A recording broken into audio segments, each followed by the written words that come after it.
Hugh Hewitt, joined by Senator Tom Cotton of the great state of Arkansas, chairman of the Senate Intel Committee. We have a lot to cover. Senator, we have 3 new affiliates up in the Hudson Valley that may not know you're a Red Sox fan, so we won't tell them about that. They're all Giants and Yankees and Knicks fans, so they might not like that.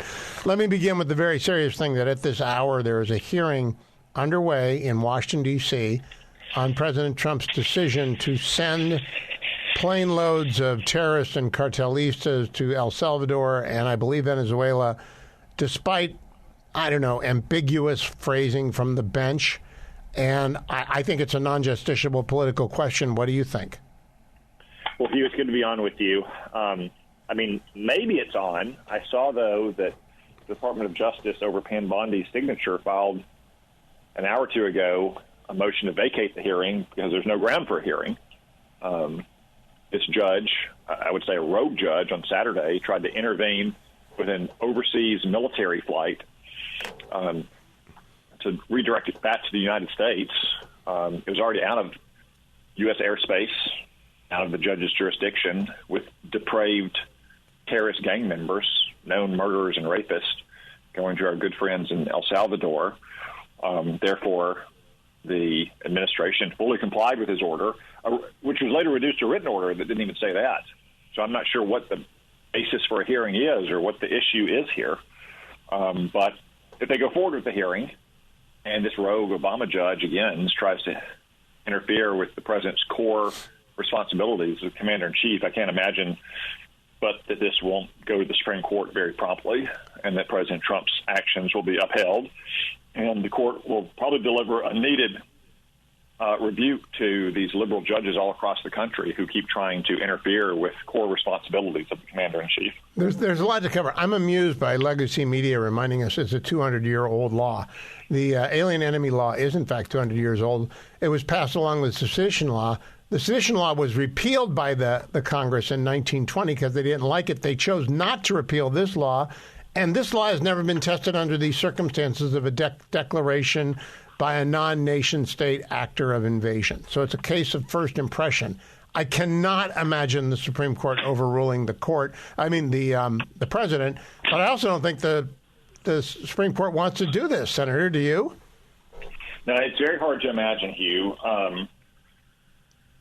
that the Supreme Court would, again, intrude upon the president's core Article 2 responsibilities to protect the country, as if the Supreme Court tried to tell, or I should say, not the Supreme Court, a lone trial judge tried to tell the president in the aftermath of 2001 he couldn't detain and remove al-Qaeda terrorists from the country.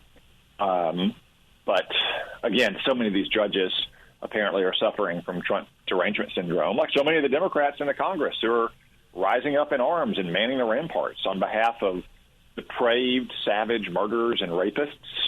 They're now being detained in El Salvador, or this doctor up in New England who left the country and wasn't admitted because she had gone to Hassan Nasrallah's funeral celebrating terrorism overseas.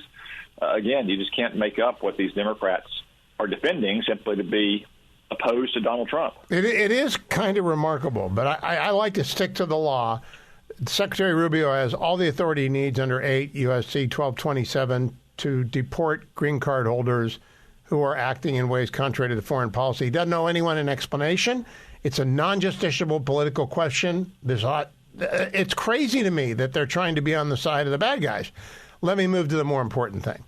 On the weekend, the president ordered a massive series of strikes on the Houthis. The Biden regency is over. Apparently, the Houthis didn't know that there's a president back and the regency is over.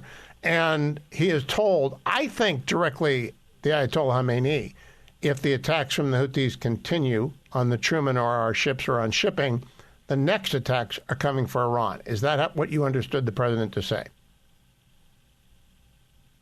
Hugh, the attacks against Yemen were long overdue. For 18 months, they've been terrorizing international shipping in the Red Sea, contributing to high prices here at home. They've also been targeting our sailors on U.S. Navy ships.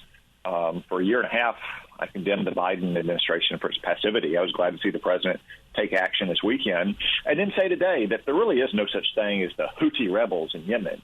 They're just a cat's paw for Iran, and that any attack out of Yemen would be treated as an attack out of Iran. He's giving very fair warning to the Ayatollahs in Tehran. It reminds me, Hugh, of a moment late in his first term, I think it was December of 2020, when there were serious threats coming out of Iraq from paramilitary groups in Iraq against our troop station there. And President Trump said very simply, some friendly health advice to the Ayatollahs. If a single hair is harmed on an American head in Iraq, we will hold you accountable. And guess what? No hairs on American heads were harmed for the remainder of the Trump presidency. Well, they keep shooting at our carrier. They shot at the Eisenhower when it was there. They shot at the TR when it was there. They shot at the Lincoln when it was there. They shoot at the destroyers. They've shot at the McCain. They've shot at every ship that goes through. They shoot at it. To me, the only way to stop this is to return fire, and not at the Houthis and their monster garage rockets, but at the Iranians who are supplying them.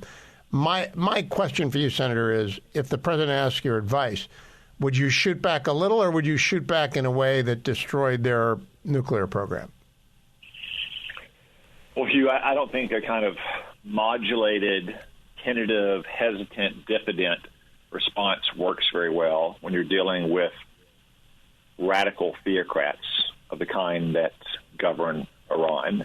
So I think the president has tried to be measured. He's explained very clearly that he wants a deal to end Iran's nuclear program. He would prefer a deal, but if a deal is not in the offing because the Ayatollahs refuse it and they insist on continuing their nuclear weapons program, that we can handle it, as he sometimes says, the other way. And if it's the other way, it's going to be very bad for Iran.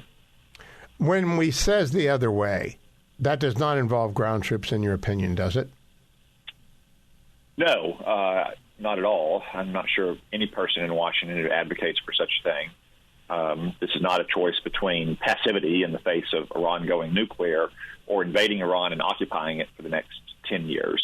But it's of the kind of strikes that, say, Ronald Reagan conducted in 1988 to end the tanker wars after an Iranian mine struck the U.S. Navy ship in the Persian Gulf.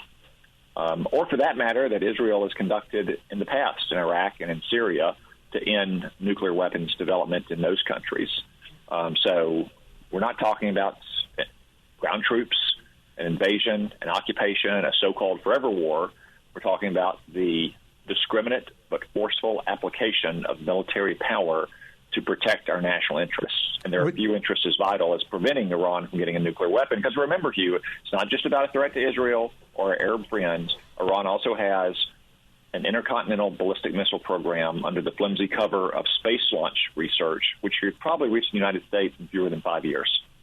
Would you expect that our allies in the region, not just Israel, but the Saudis, the UAE, the Bahrainis, would support action against Iran's nuclear program sites? And there are a dozen to 15 of them, if I understand things correctly. Well, Iran has menaced not just the United States and Israel since the Ayatollahs took over in 1979, but all of our Arab friends as well. And I've spoken to many of them who, although they're worried about the threat from Iran, about Iran's missile and one-way attack drone on their country, they would welcome, I believe, a forceful American response to Iranian aggression. Now, if we do that, Senator, what would be the impact in Beijing? Well, I think any time a nation acts with strength and competence to defend its vital national interests, the whole world takes note. So you imagine that Xi Jinping couldn't help but take note if Donald Trump did so.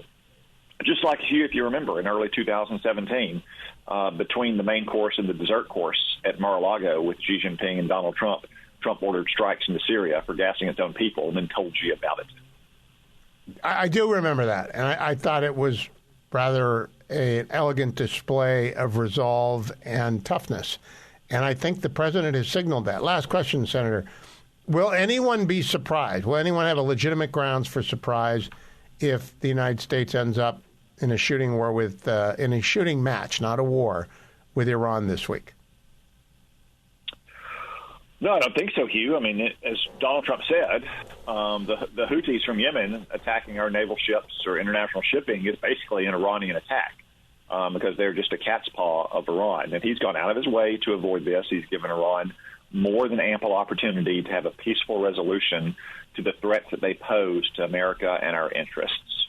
So if they don't take that peaceful resolution, then as President Trump has said, we can always handle matters the other way. And it won't be long, and it won't be involved. It'll be very fast, and it will not end well for the Ayatollahs in Tehran. And I think the other way is getting very close to being the way. Senator Tom Cotton, thank you for joining me on St. Patrick's Day. Luck of the Irish to you. Don't go anywhere, America. I'll be right back on the Hugh Hewitt Show.